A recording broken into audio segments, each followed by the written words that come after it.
Bonjour Jean-François Copé.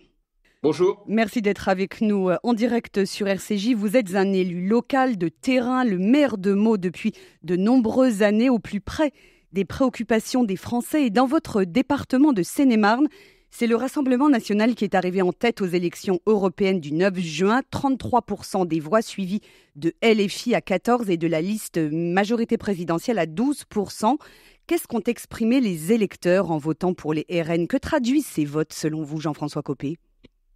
Moi, je pense qu'en fait, ils ne traduisent qu'une seule chose, c'est une vraie aspiration au retour à l'ordre. À l'ordre dans la rue, à l'ordre à l'école, à l'ordre aux frontières et à l'ordre dans les comptes publics. Et je pense qu'on se paye de mots quand on pense que c'est autre chose. Les gens n'imaginent pas que le Rassemblement national va faire une bonne politique économique. D'ailleurs, leur programme est totalement indigent dans ce domaine. Ils ne pensent absolument pas qu'ils vont réussir à incarner sur le plan international un quelconque rayonnement. En revanche, la marque Rassemblement national, avec toute l'image de l'historique, de l'extrême droite, de Le Pen, etc., c'est à tort, mais c'est ainsi le sentiment qu'on va rétablir l'ordre. Voilà. Et du coup, eh bien, comme vous l'avez vu, le Rassemblement national, tout en n'apportant aucune proposition efficace dans ce domaine, vous pourrez après tout être convaincu, mais moi je rentrerai avec vous dans le détail sans doute, mais il n'y a rien de très convaincant. Mais ils incarnent ça. Et je pense que, en effet de miroir, c'est la sanction de Macron qui a, de ce point de vue, complètement échoué. C'est évidemment l'explosion de l'insécurité, les problèmes d'immigration, l'échec à l'école, les déficits publics qui sont considérables, qui masquent le bilan économique qui, par ailleurs, est bon, mais qui passe à côté par rapport à ses priorités d'attente de l'ordre de la part des Français. Et c'est ça le message des dernières élections. Et vous nous dites, Jean-François Copé, que c'est Emmanuel Macron qui est le premier responsable de cette crise que nous vivons. Mais ça fait des années que certains problèmes ne sont pas réglés. Est-ce qu'il n'est pas temps que l'ensemble des responsables politiques disent les choses et reconnaissent que sur certains aspects, ils ont failli? La lutte contre l'islam radical, la sécurité, l'immigration, autant de sujets qui vous sont chers. Oui, c'est pour ça qu'on ne peut pas mettre tout le monde sur le même plan. D'abord parce que la droite n'est plus au pouvoir depuis 2012.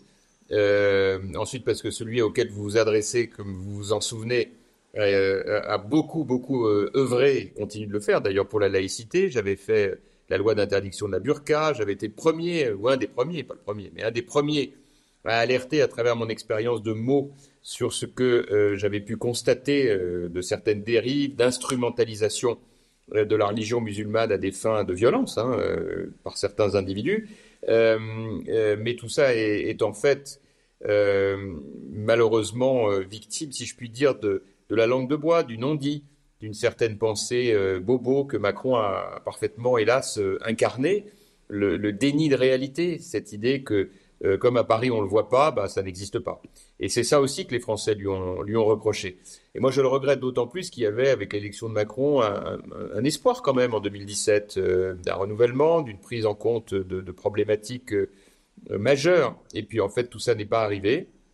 Et puis il faut bien le dire, l'erreur de Macron, c'est ce fameux gouvernement au centre, le en même temps, dont la conséquence évidente, c'est, on le sait tous, le fait de plus prendre de décisions importantes, quoi. Voilà. Donc, on fait plaisir à tout le monde, donc on fait pas de réformes importantes, notamment dans le domaine de la sécurité.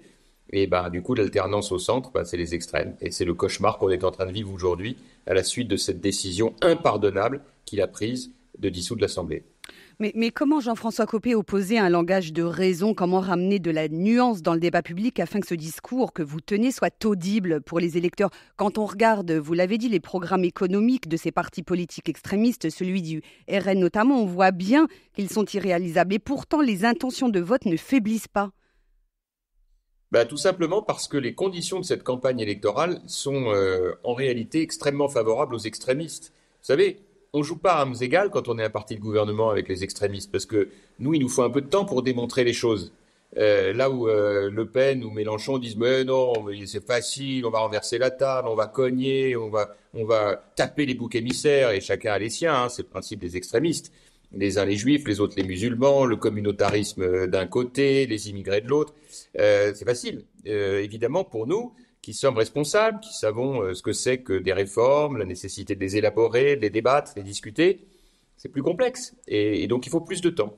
Et donc Macron, non seulement n'a prévenu personne, envoie ses troupes de façon totalement désorganisée, mais en plus on a 2 semaines de campagne. Alors en 2 semaines de campagne, on n'a pas le temps, évidemment, de challenger les extrémistes sur la nullité de leurs propositions, sur le caractère catastrophique de ce qu'ils proposent les uns comme les autres. Alors évidemment, c'est pire encore pour LFI. Mais en vérité, les 2 extrêmes sont, comme leur nom l'indique, des populistes et donc se contentent de dire ce que les gens ont envie d'entendre. Et c'est ça qui est grave, en fait. C'est ça qui est très grave.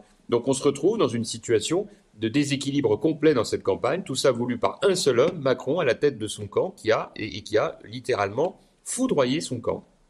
Les Français, Jean-François Copé, sont inquiets à l'approche du premier tour de ces législatives anticipées. Selon un sondage publié ce matin, 61% d'entre eux redoutent des manifestations violentes après les élections législatives. Sur le constat fait par Emmanuel Macron, cette guerre civile qui serait à nos portes, est-ce qu'il n'y a pas une part de vérité ?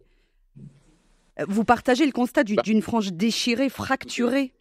Le problème, c'est que à partir du moment où il a fait ce choix mortifère de gouverner au centre, la seule alternative, c'est les extrémistes. Et c'est, par définition, les extrémistes, ils fonctionnent sur la tension, sur la conflictualité, sur la violence. Donc Mélenchon, il a besoin de la victoire de Le Pen pour pouvoir prendre la rue. Et donc c'est très exactement ce qu'il est en train de faire. Il est le meilleur allié objectif de Le Pen. Et c'est ce que nous sommes en train de voir sous nos yeux, et c'est un véritable cauchemar. Donc oui, il y aura malheureusement, très probablement, des tensions, évidemment. Tout ça va se passer dans un contexte dramatique, et le tout en plein Jeux Olympiques. Voilà. C'est lamentable, lamentable. Et de la part d'Emmanuel Macron, c'est impardonnable. Pour moi, il est sorti de l'histoire. La haine des Juifs et d'Israël a été l'un des sujets qui a dominé la campagne pour les élections européennes, alimentée par la France insoumise. Comment Jean-François Copé rassurer les Français juifs qui sont extrêmement inquiets aujourd'hui quant à leur avenir ? Certains d'ailleurs sont tentés par peur de l'extrême gauche et de l'islamisme. Ils sont tentés par un vote en faveur du Rassemblement national. Ils pensent aujourd'hui, après ce viol d'une petite fille à Courbevoie, que la République ne les protège pas ou ne les protège plus. Bon, la montée de l'antisémitisme est absolument dramatique. Elle a connu, avec les événements postérieurs au 7 octobre, et à l'horreur absolue dont nous avons été tous les témoins bouleversés et impuissants, une montée très importante avec une instrumentalisation de la part de l'extrême gauche, Mélenchon et ses séides particulièrement ignobles. Aujourd'hui, l'antisémitisme, malheureusement, est en train de se banaliser dans toutes les couches de la société. Et évidemment que, de ce point de vue, le Rassemblement national, c'est totalement dingue de penser, mais c'est ainsi, a surfé sur cette vague et laissé croire, alors que l'extrême droite française a, c'est le moins qu'on puisse dire dans son histoire, qui n'est pas une page blanche, beaucoup de choses qui vient plaider contre sa supposée bonne foi. L'extrême droite d'aujourd'hui fait croire qu'elle pourrait être le défenseur de la lutte contre l'antisémitisme. Bon, la réalité, c'est que moi, je regrette tout ça, parce que je ne suis dupe de rien, que je sais pertinemment que seuls des partis de gouvernement sont capables d'assumer la protection des citoyens dans de bonnes conditions, à condition de le faire. C'est vrai d'ailleurs de ceux qui sont victimes d'antisémitisme, comme ceux qui sont victimes de xénophobie, d'islamophobie, de racisme, d'homophobie. C'est tout ça qui est en cause. Et donc, malheureusement, notre drame, c'est qu'à partir du moment où on a un président de la République qui n'a jamais voulu prendre les sujets régaliens au sérieux, qui n'a jamais voulu faire de la sécurité une priorité absolue, eh bien malheureusement, nous le payons au prix fort. Et en dehors des grandes phrases, des grandes émotions, nous n'avons pas du tout mis en place les outils pour ça. Alors, qu'est-ce que je peux dire à ceux de nos compatriotes de confession juive qui sont en panique ? Eh bien, d'abord, ce que je peux leur dire, c'est que chacun a son choix individuel. Moi, j'entends qu'un certain nombre ont envie de partir notamment en Israël. C'est des choix que je respecte, mais c'est des choix que je regrette, parce que la France est un grand pays, que c'est un pays de tolérance, et que même s'il y a des débordements, on doit être capable de les contrer, de les combattre. Et que quelque part, le fait de partir, c'est une manière de donner raison à ceux qui se comportent très mal, quoi. Donc, je suis plutôt, moi, tenté de dire il faut se battre plutôt qu'il faut partir. Mais après, c'est à chacun de prendre ses responsabilités. Un mot de nouveau sur le programme du Rassemblement national. Dans une interview au journal Le Télégramme de Brest, Marine Le Pen dit que le président de la République ne sera pas le chef des armées. Elle dit que c'est un titre honorifique et c'est Jordan Bardella, s'il est Premier ministre, qui tiendra les cordons de la bourse. Qu'est-ce que ça signifie sur les contours de cette future possible cohabitation ? Ça veut dire qu'il n'y aura pas de cohabitation, en fait. Il va y avoir un rapport de force terrible, parce que, vous savez, les cohabitations entre Chirac et Mitterrand, par exemple, c'était des cohabitations entre hommes d'État responsables qui avaient la même vue sur l'Europe, sur la politique étrangère. Il y avait des nuances, mais là-dessus, il n'y avait pas... il y avait un consensus quand même. Là, il y a zéro consensus, puisqu'en vérité, Marine Le Pen, vous le savez, elle est très très proche des Russes, très proche de Poutine. Donc évidemment qu'elle ne veut surtout pas que la France puisse être en première ligne aux côtés de l'Ukraine dans cette situation. Donc oui, il y a des divergences considérables. Idem sur l'Europe. Vous voyez bien que sur l'Europe, Marine Le Pen, elle est anti-européenne et qu'elle verrait bien qu'on fasse un Frexit plutôt que de rester dans un continent européen qui pourtant préserve notre croissance et notre solidité économique. Donc c'est tous ces dangers-là qui sont devant nous. Et d'ailleurs, elle a fait une faute tactique énorme en disant cela, parce que c'est de nature à peut-être inquiéter un certain nombre de gens. Voilà, donc moi, mon combat jusqu'à la fin de cette campagne, il aura été de tirer la sonnette d'alarme de toutes parts. Et puis après, il appartiendra aux Français de faire leur choix et puis de vivre leur expérience, puisque parfois on relit la parabole du veau d'or et on se dit « Ouh là là là là, qu'est-ce qui nous attend ?» En cas de triangulaire, dans des circonscriptions, il y aura des triangulaires au second tour, Jean-François Copé. Est-ce que vous estimez que les candidats LR devront se désister en faveur de ceux de la majorité qui seraient les mieux placés ? Je rappelle qu'au premier tour, dans une soixantaine de circonscriptions, la majorité présidentielle ne présente pas de candidat, ce qui favorise de fait le candidat de votre parti. Bon, écoutez, moi j'ai pour habitude de parler du second tour une fois qu'on a terminé le premier. Donc on verra ce qu'il en est dimanche soir et puis on aura l'occasion d'en parler.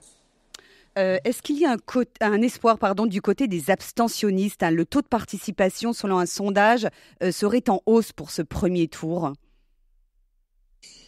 Je sais pas, je pense qu'il est impossible aujourd'hui de dire ce qu'il en sera. Mon expérience de ces campagnes à la fois brèves et bricolées, c'est que quand on prend le toboggan, on le prend, dans un sens comme dans l'autre.